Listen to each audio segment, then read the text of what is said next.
તો ધોરણ 11માં સ્વાધ્યાય 5.1 એમાં દાખલા નંબર 5 એમાં કહ્યું છે કે નીચે આપેલ આવૃત્તિ વિતરણ 38 કંપનીઓના વાર્ષિક ઘસારાની રકમ લાખ રૂપિયામાં આપેલી છે.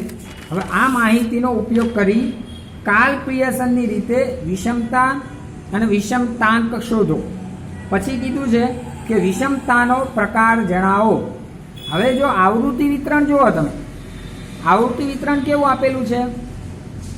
તો ઘસારાની રકમ આપેલી છે લાખ રૂપિયા, 7 લાખ, 9 લાખ, 10 લાખ, પછી 11 થી 20 લાખ, 21 થી 24, 25 થી 36. એનો મતલબ મિશ્ર આવૃત્તિ વિતરણ આપેલું. કેવું છે? મિશ્ર આવૃત્તિ વિતરણ. હવે આવું જ્યારે હોય ત્યારે આમાં બહુલક મળે નહીં. શું થાય? બહુલક મળશે નહીં આ દાખલામાં. એટલે આની અંદર આપણે વિસ્તાર અને વિસ્તારાંક કેવી રીતે, વિષમતા અને વિષમતાંક કેવી રીતે શોધીશું? તો મધ્યસ્થના સૂત્રથી, બરાબર? મધ્યક, મધ્યસ્થ અને પ્રમાણિત વિચલન. એટલે આમાં મધ્યસ્થ શોધવું પડશે. તો જો અહીંયા, એટલે આપણે લખીએ કે દાખલા નંબર 5 એમાં કીધું છે કે અહીં આપણને કેવું વિતરણ આપેલું છે કે અહીંયા મિશ્ર વિતરણ છે.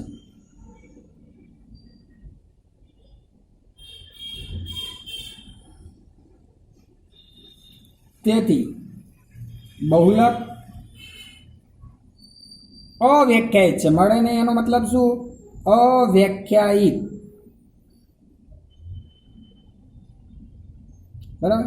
તેથી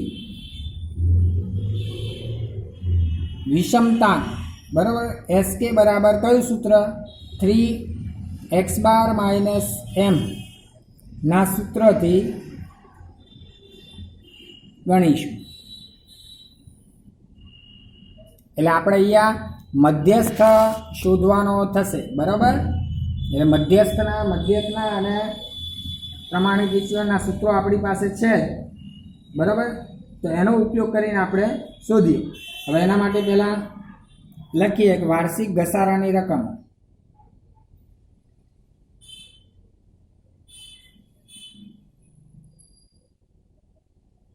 બરાબર? એને આપણે x કહીએ. પછી આપેલું છે કંપનીઓની સંખ્યા,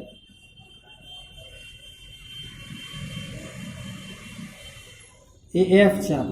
તો કેટલું આપેલું? જો 7 લાખ, 9, 10, પછી 11 થી 20, 21 થી 24 અને 25 થી 36. આ મિશ્ર છે. પહેલા અસતત છે અને પછી સતત ચલ છે. એટલે મિશ્ર આવૃત્તિ વિતરણ કહેવાય. એટલા માટે આપણે અહીંયા બહુલક શોધી શકાય નહીં. હવે આવૃત્તિ આપેલી છે 2, 3, 4, 7, 12 અને 10. તો હવે શું કરીશું? તો આમાં મિશ્ર છે અને વર્ગો તો આપેલા જ છે. એટલે પહેલાં એની મધ્ય કિંમત શોધવાની. શું શોધવાની? મધ્ય કિંમત. એટલે આ x નહીં લઈએ આપણે, અહીંયા x લઈશું, કારણ કે આ વર્ગ અસતત ને સતત બે છે, એટલે આ વર્ગો કહેવાય.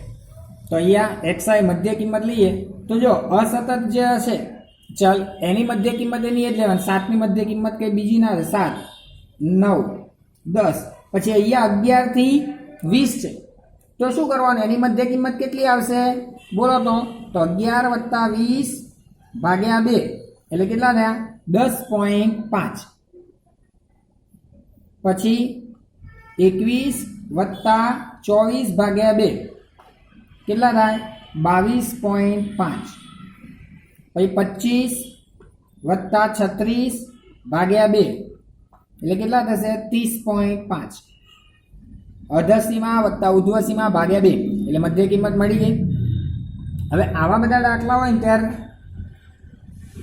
ડીઆઈ વાળી રીત કેવી નહીં કરવાની. મિશ્ર આવૃત્તિ વિતરણ એટલે fx જ કરવાનું. શું કરવાનું? fx. આ બંનેનો ગુણાકાર પહેલા. તો 2 × 7, 7 દુ 14, 3 × 9, 3 9 27, 4 × 10 40. પછી કીધું છે 7 ગુણ્યા 10.5 કેટલા થાય? તો 73.5. પછી 12 ગુણ્યા 22.5 કેટલા થશે? 270. પછી 10 ગુણ્યા 30.5 એટલે કેટલા થાય? 305. બરાબર. હવે આનો સરવાળો કરો તો કેટલો થાય છે મિત્રો?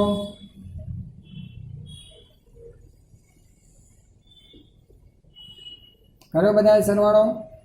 14 + 27 + 40 + 73.5 + 270 + 305 729.5 થાય છે ભાઈ સિગ્મા fx. જોજો સરવાળામાં મિસ્ટેક હોય તો. હવે આ fx આવ્યો. હવે શું શોધવાનું? fx² એટલે fx ગુણ્યા x. બરાબર. એને ફરીથી x વડે ગુણી નાખો એટલે શું કરવાનું? 14. હા બોલો. મધ્ય કિંમત 15.5 આવે. શેની આની મધ્ય કિંમત શેની? આ ચોથું રહ્યું ને 11 થી 20 વર્ષ. હા, એક મિનિટ. એની મધ્ય કિંમત 15.5 આવે. તો મારા મિસ્ટેક થઈ ગઈ લાગે. હા બરોબર. 15.5 આપણે 10 લખી નાખ્યા. સોરી. તો 15.5 ગુણ્યા 7 કરો તો અહીંયા 108.5 આવશે. સરસ. ઓકે ભૂલ થઈ ગઈ આપણી. બરોબર. જે ઉતાવળમાં આવું થાય. અહીંયા 15.5 આ બંને ગુણાકાર. હવે કેટલો આવે સરવાળો? 764.5. ઓકે ચલો સરસ. હવે fx કરો. ચલો 14 ગુણ્યા 7 14 + 7 = 98 થાય. પછી 27 ગુણ્યા 9 કેટલા થાય? 243. 40 ગુણ્યા 10 તો 400. 15.5 ગુણ્યા 108.5 તો કેટલા થાય? 1681.75.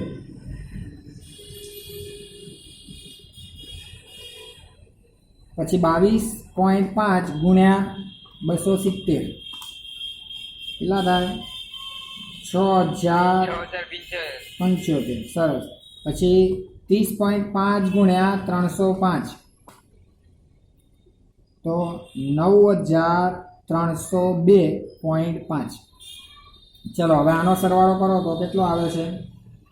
Sigma fx². 17,800.25.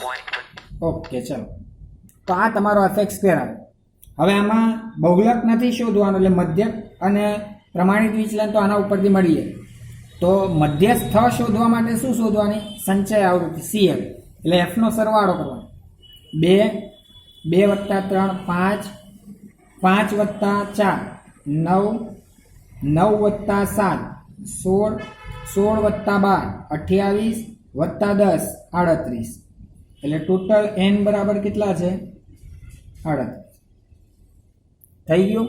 હવે આટલું કર્યા પછી આપણે પહેલા મધ્યક શોધીએ. ચલો તો મધ્યક x બાર બરાબર સિગ્મા fx/n. બરાબર. સિગ્મા fx કેટલા છે? તો 764.5 ભાગ્યા 38. ચલો કરો તો 764.5 ભાગ્યા 38 20.118 આવે એટલે 20.12 આવ્યો ભાઈ. એટલું બધાને બરાબર. આ તમારો x બાર આવે. હવે મધ્યસ્થ શોધવા માટે શું કરીશું?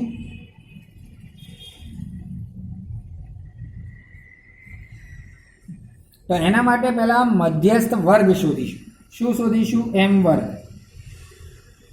બરાબર. શું સૂત્ર છે? n/2 માં અવલોકનની કિંમત. તો n કેટલા છે? 38 ભાગ્યા 2 માં અવલોકનની કિંમત. તો 38 ભાગ્યા 2 એટલે 19 દુ 38 થાય. કેટલા આવે? 19 માં અવલોકનની કિંમત. હવે અહીંયા 19મું અવલોકન શેમાં સમાવેશ થાય છે એ જોવાનું, એટલે CFમાં જોવાનું. 19મું અવલોકન શેમાં આવે? 28માં આવે. તો એની સામેનો વર્ગ કયો આવે છે? 21 થી 24. તો એ આપણો m વર્ગ આવ્યો. શું આવ્યો? m વર્ગ બરાબર શું આવ્યું? 21 થી 24.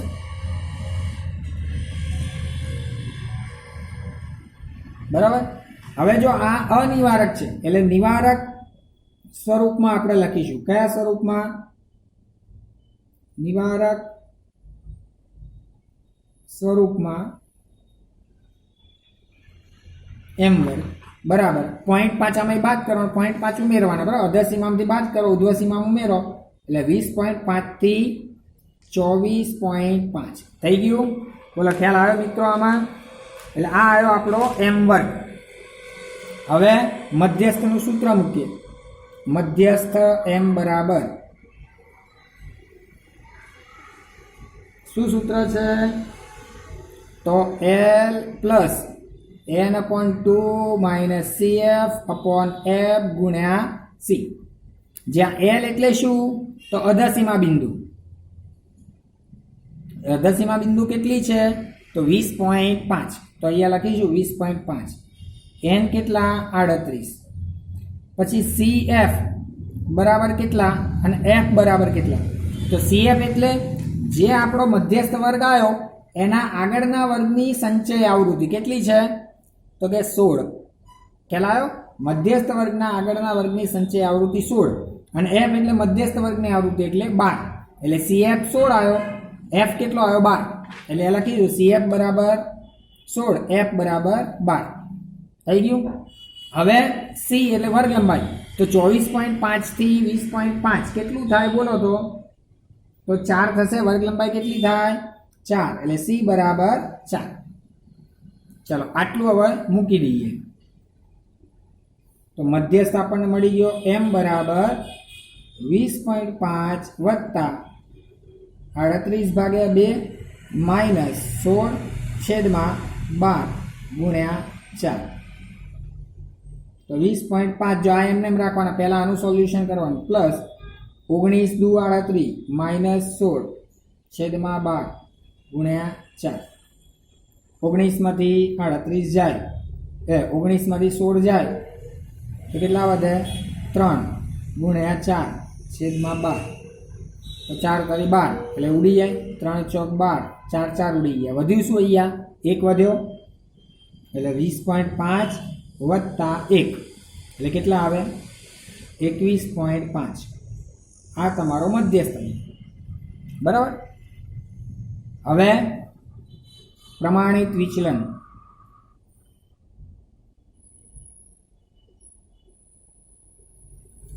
s બરાબર વર્ગમૂળમાં શું થશે?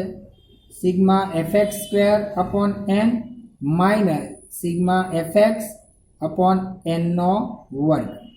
છે સૂત્ર સિમ્પલ. ચલો fx² કેટલો હતો? તો એ આપણે જોઈશું. fx² નો સરવાળો કેટલો આવ્યો? 17,800.25. બરાબર.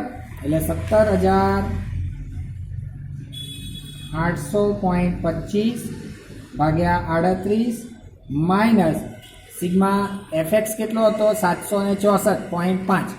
તો લખવાનું 764.5 ભાગ્યા 38 એનો વર્ગ અને આખાનું વર્ગમૂળ. થઈ ગયું. હવે શું કરીશું? તો આનો ભાગાકાર કેટલો થાય? 17,800.25 ભાગ્યા 38 તો કેટલા આવ્યા? 468.42 એટલે 468.43 માઇનસ આનો ભાગાકાર કેટલો? 764.5 ભાગ્યા 38 કરો કેટલા આવ્યા? 20.12. બરાબર ને? 20.12 એનો વર્ગ. ચલો થઈ ગયું આટલું. હવે આનો વર્ગ કરવાનો છે. આ એમને રાખીશું 468.43 માઇનસ ચલો 20.12 એનો વર્ગ કરો તો કેટલો થાય? 404.81. કેટલો થાય? 404.81. હવે બાદ કરો 468.43 માંથી 404.81 બાદ કરો, કેટલા વધ્યા? તો 63.62. હવે એનું વર્ગમૂળ કરો તો કેટલા આવે? 7.97 એટલે 7.98. આ તમારો એસ આવી ગયો. થઈ ગયું? મળી ગયો એસ. હવે શું કરવાનું?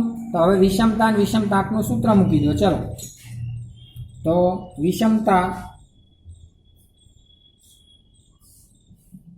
SK બરાબર 3x બાર માઇનસ m. તો 3 ગુણ્યા x બાર કેટલા હતા? 20.12 માઇનસ m કેટલા આવ્યા? 21.5. તો જો 3 હવે 20.12 માંથી 21.5 બાદ કરો તો કેટલા આવ્યા? માઇનસમાં આવે છે ભાઈ 1.38 ગુણ્યા 3 કરો તો માઇનસ 4.14. આ તમારો વિષમતાક. હવે વિષમતાક કીધો છે તો વિષમતાક શોધી નાખો. જે બરાબર 3x bar minus m upon s એટલે કેટલો લાગે? 3 ગુણ્યા x બાર માઇનસ m કેટલો છે? 20.12 માઇનસ m કેટલા? 21.5 છેદમાં s કેટલો છે? તો 7.98. તો ઉપર કેટલું થાય? માઇનસ 4.14 છેદમાં કેટલું? 7.98. તો ભાગાકાર કરો તો 4.14 ભાગ્યા 7.98 કેટલા થાય છે? તો માઇનસ 0.52. મળી ગયો. હવે તમને એવું કીધું આમાં વિષમતાનો પ્રકાર જણાવો. તો અહીં કઈ વિષમતાનો પ્રકાર કેટલો છે? અહીં વિષમતાનો પ્રકાર